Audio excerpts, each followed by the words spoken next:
In the 17 years he had been an ardent football fan, James never thought that the sport he loved so much would one day turn his whole world upside down by turning him into a widower. He had been a football fan ever since he was 8 years old, and so to him, football was more than life itself.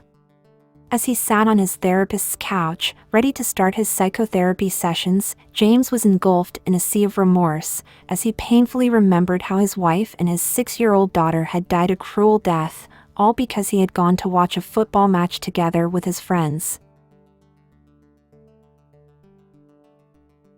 James always looked forward to the weekends. Not because of anything else, but because them weekends always gave him a chance to watch his favorite football team playing.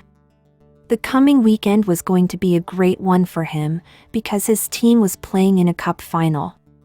James had bet cash with his friends that there was no way his team was going to lose that game. He had so much trust in his team that even the Angels themselves wouldn't convince him otherwise. The game was to be played on Saturday's afternoon, and the whole world was ready for it. However, on Friday evening, James' wife came down with a real bad cold. She was so weak, and so after taking some medication, she fell into a deep slumber.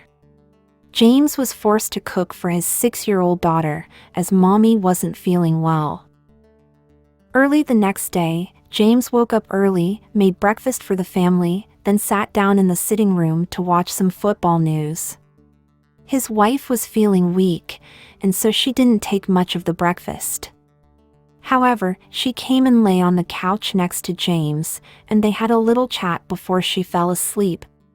When his daughter woke up, James served her breakfast, and they spent the rest of the morning hours together watching TV.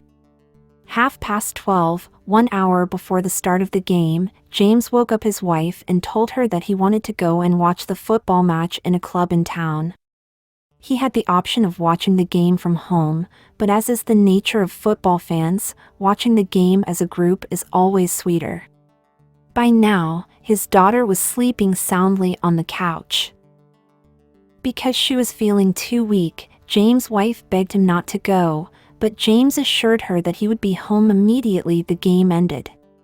Not wanting to argue much, James' wife agreed half-heartedly, and she then proceeded to their bedroom to sleep some more, leaving the daughter still sleeping on the couch. James left the house, got into his car, and he started the 15 minutes drive to town. He had agreed with his friends on which club they were to meet and watch the game. However, on the way, James thought to himself that since most of his friends were against his football team, he decided to go to another club, watch the game, and then meet up with his friends afterwards. The game started, and for the first 15 minutes, James' team seemed to be the better team. However, as the game gained momentum, James' team was thoroughly outclassed by their opponents such that, by halftime, James' team was trailing 2-0. James was very infuriated, but he hoped that his team would turn things around in the second half. By now, James' phone was buzzing with messages, as his friends ganged up against him to laugh at him via text messages. The second half kicked off, and despite trying their best, James' team was nowhere near their best.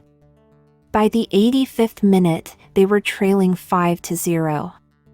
James couldn't believe his eyes, and saying that he was extremely mad at his team would have been an understatement. On the other hand, James' friends were all gassed up, and they were busy calling his number until James had to switch off his phone. By the time the match ended, James' team had lost 6-0. With a bitter heart and a somber mood, James decided to vent his anger on several cans of beer. By now, he was so furious that he forgot what he had promised his wife. Knowing too well that his friends wouldn't stop calling him, James decided that he wouldn't switch on his phone. 3 hours after the game had ended, night was falling, and that's when James remembered that he had a sick wife at home.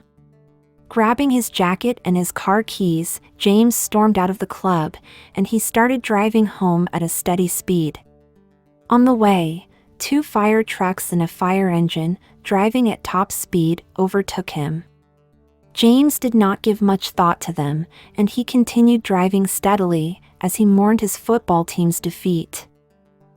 Half an hour later, James was some 200 meters away from his house when he was shocked to see a big crowd of people surrounding his house and the fire engine that had overtook him some minutes ago, busy trying to put out a fire that had literally burned James' house to the ground.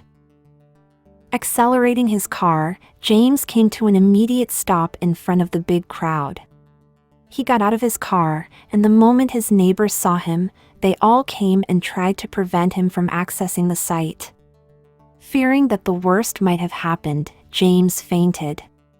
2 hours later, James woke up and found himself in a hospital surrounded by his best friends and his neighbors. And that's when they sadly told him that his wife and daughter had perished in the fire. It had happened that 4 hours after James had left, her daughter woke up, and thinking she was all alone in the house, she had tried to warm some food because she was feeling hungry. Unfortunately, she somehow badly messed up with the fire, and the whole house caught fire. The neighbors had tried to call James severally when they first noticed the smoke, but James' phone was off. James' stupid decision to switch off his phone had come back to haunt him mercilessly. Crying bitterly, James couldn't believe that he had lost his young family simply because he chose a football match over his family. And the sadder bit was, none of the footballers that he so much admired knew his name, let alone know if he existed.